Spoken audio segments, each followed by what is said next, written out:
It is gossip time, ladies and gentlemen, so we are back today for yet another video looking over lots of new items that are hopefully going to be on their way into the game incredibly soon. If you haven't already, make sure you hit that subscribe button and of course leave the video with a like. So we've got lots of bits as always to go over, a special AC tagged rare armour and of course plenty of Legion items as we start to build the hype towards this year's Dage's birthday event. So anyway, let's jump straight in with our first item, and here we have the rare AC tagged armour.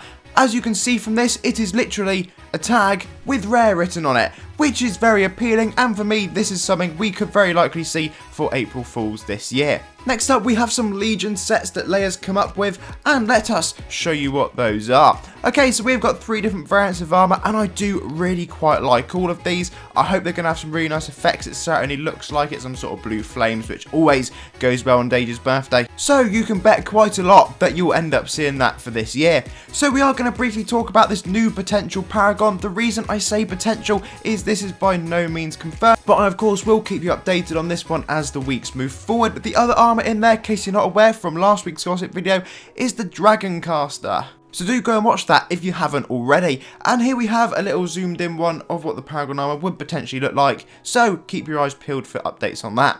This one is the next Legion set we're talking about. This is work in progress by Hikari, as you can tell. So there's going to be plenty of other items to go along with this one. But again, as this is a Hikari item, we should be seeing this added in for this year's event. Next up, we have this golden set by Aranx. This we will, again, definitely be seeing added into the game. How long in the future though, I cannot say, and for which event, or potentially whether it could be part of an upgrade package or something along those rough lines. So let us flick along to some weapons. So we got a couple animated weapons here, again by Hikari. I will show you both of them, and yes, they will be on screen long enough for you to see what they will look like in total with all of the animation whirling. So do quite like the little dagger there, and I believe this will just be a sword. Not sure whether it would be a dual wield one, but I would actually quite like to see this dual wielded. I think that would look really nice. That is the sort of weapon I'd hope would be some sort of drop or mergeable rather than actually having to go out and spend adventure coins on it, but we'll just have to wait and see what it has in store for us. So here we have a couple new Crystallis items. Now I must point out to you, I am not sure whether these would actually be coming into the game or not,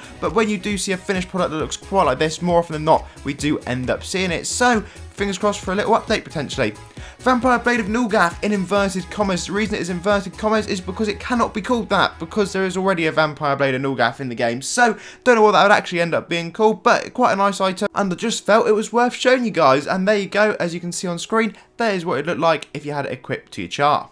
Anyway, moving on yet again, Legion Dungeon. This one is more of a map concept, I believe, rather than an actual house, but I could see this converted quite easily into a house item, which again would be a very nice addition and one I would quite like to get my hands on. I particularly like that initial screen. I do think that looks really cool. And then as we move inside, that is what the inside of the map would potentially look like. Moving on, a few more items by Lei. Again, when it's Lei items, we know we're going to see them added in. I'm guessing maybe for that annual Brazil event, but that is a total punt, and I don't actually know whether it would be for that. But we'll just have to keep our eyes peeled and see what happens. Just thought I'd show you this little commission that Hikari did. Again, with commissions, you don't see these added in normally, because they're usually just for individual people. But I really quite liked it and just felt it was worth showing you guys. And lastly, but certainly not least, this concept by Lei, almost certainly for this year's Easter event. So one to keep our eyes on. I do quite like the hollowborn version over there, maybe some sort of evolved berserker bunny or another little variant that we could potentially have of it. And then again, one more little update, another little commission for the Blade of All, which I thought some of you may be interested to see. Anyway guys, thank you all very much for watching. Make sure you leave the video a like and of course subscribe, and I'll be back incredibly soon to finish the Yami no Ronin farm. So until then, have a lovely day.